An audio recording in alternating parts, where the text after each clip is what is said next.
Today it's harder to raise money. So in this climate, so in the bear market, you want to hire people, you want to invest in other companies, and you want to do acquisitions and consolidation. In bull markets, you want to raise money if you need to. That's kind of how I view the market. Yeah. And on the second question, I can answer historically. Each cycle is about 4 years, so 2013, 2017, 2021. And if we look at those 4-year cycles, it's usually a 1-year dip. The dip happens faster and like a 2-year recovery and then another year of all-time high. So we're kind of a year in, but I cannot predict the future.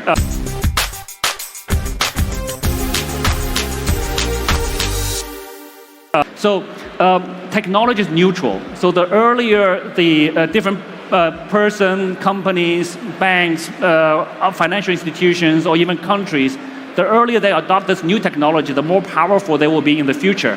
Short term, there'll be some pain. So it's finding that balance.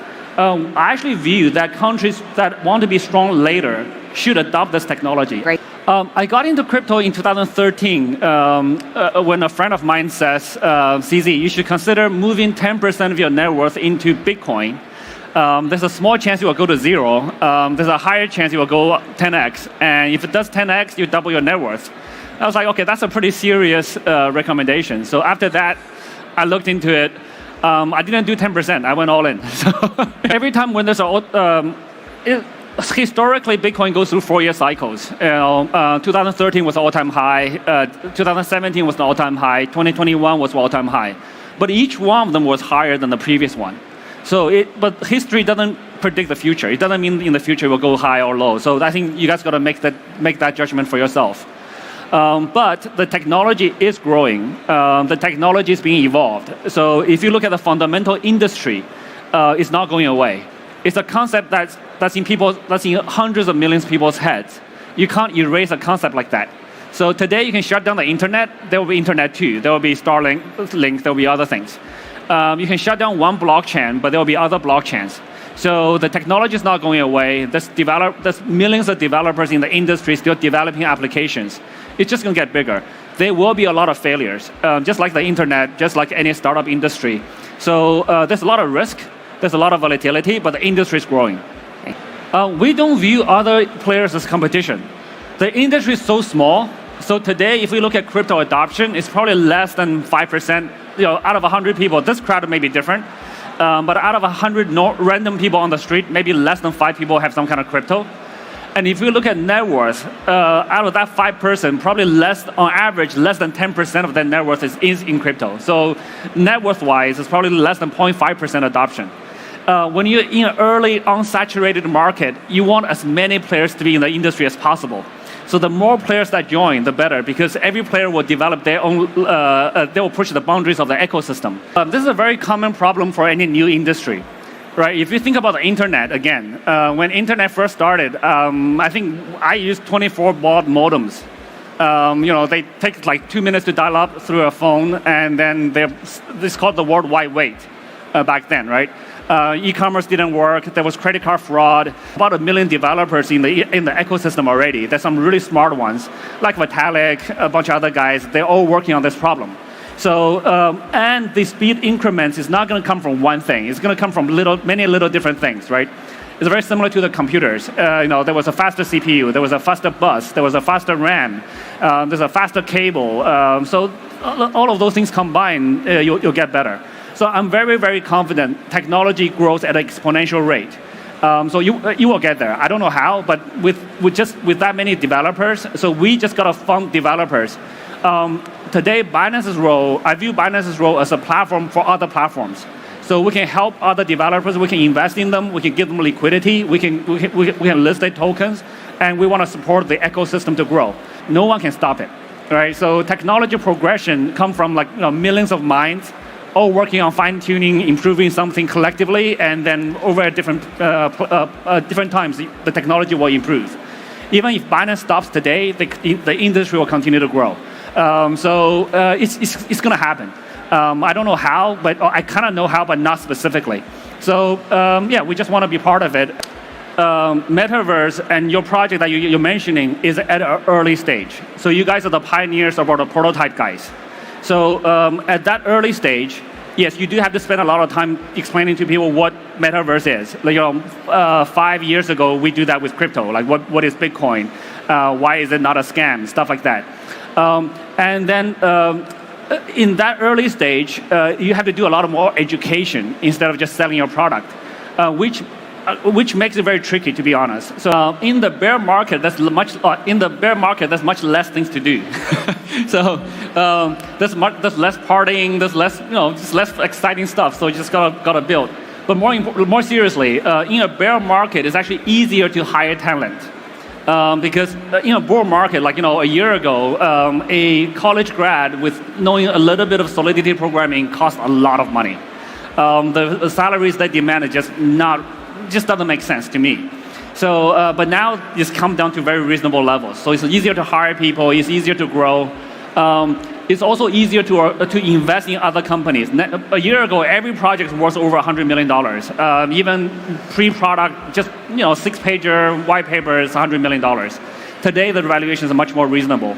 And today, a year ago, everybody wants to do a project. Everybody wants to issue a coin. Everybody wants to sell an NFT.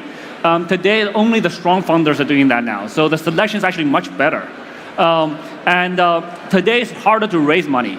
So in this climate, so in the bear market, you want to hire people, you want to invest in other companies, and you want to do acquisitions and consolidation. In bull markets, you want to raise money if you need to. That's kind of how I view the market. Yeah. And on the second question, I can answer historically. Each cycle is about 4 years, so 2013, 2017, 2021. And if we look at those 4-year cycles, it's usually a 1-year dip. The dip happens faster and like a 2-year recovery, and then another year of all-time high. So we're kind of a year in, but I cannot predict the future. The history doesn't predict the future. So yeah, there are people who have extreme views about crypto want to overthrow things. I have a slightly different view. I think we don't need to overthrow anything. We don't need to fight against anything. This is a new technology. The technology is neutral. Crypto, Bitcoin, BNB is very, very neutral. Anybody can use it. Any person, any company, any bank, any central bank, any government can use it. It is a better form. It is a better technology. It's a better tool for money. It's a better form of money. So the organizations or institutions that don't use it will be at a disadvantage over time. So they can fight it, or they can adopt it. The technology is very neutral. There are certain players that are always against somebody. There are banks that want to crush Bitcoin, and then there's Bitcoin OGs that want to crush banks. Those are individuals. That's not us. So we just want to help to evolve and improve this technology so that it benefits the masses. So technology is neutral. So the earlier the different person, companies, banks, financial institutions, or even countries, the earlier they adopt this new technology, the more powerful they will be in the future. Short term, there'll be some pain. So it's finding that balance. I actually view that countries that want to be strong later should adopt this technology. Right. It's a double-edged sword. So today the problem is the Binance, there's an exchange, and there's like the BNB chain, there's a bunch of different things that use the Binance brand. It has both pros and cons. The pro is when something uses the Binance brand, initially they will grow faster because of the trust, credibility, association, etc. The disadvantage is later on, whenever there's a problem, even in the decentralized bridge, the news media, the mainstream media says, "Oh, Binance.com, Binance Exchange got hacked," which is not true.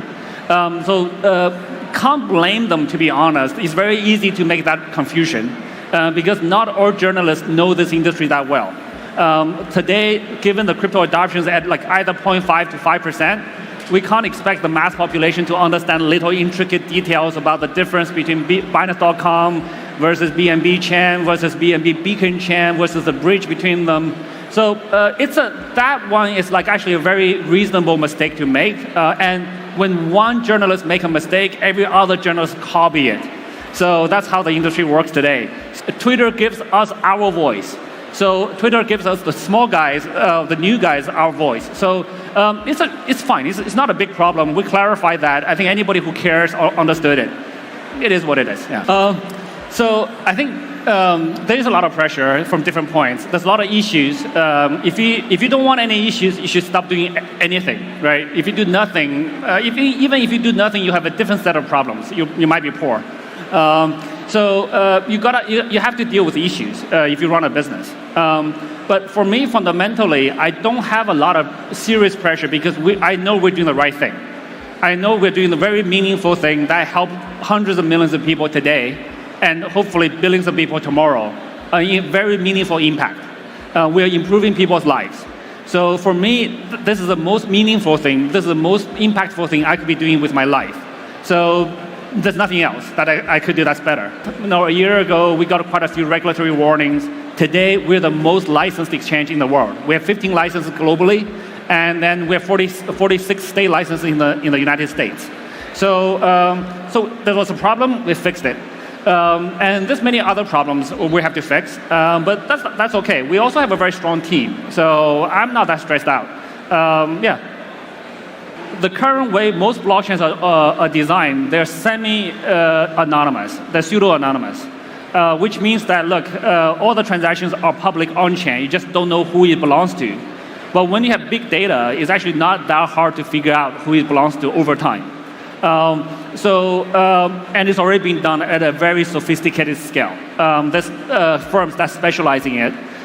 Chain analysis, elliptic, TRM. There's a bunch of tools we use. The law enforcement guys use them. The law enforcement guys require us to use them. We actually teach law enforcement guys to use them. So whether it's important or not is secondary. It's already been done, and the analytics are getting increasingly good. So it's actually pretty hard to hide transactions. So this is why the criminals, the bad players, are no longer using crypto. So all those rug pulls, they will get significantly reduced over time because we'll get much better at tracking them down. This unfortunately causes the privacy problem, right? So that's another aspect that we need to balance. But I don't know where the balance. I don't know how exactly that will be done over time. But as an industry, we need to figure that out over time.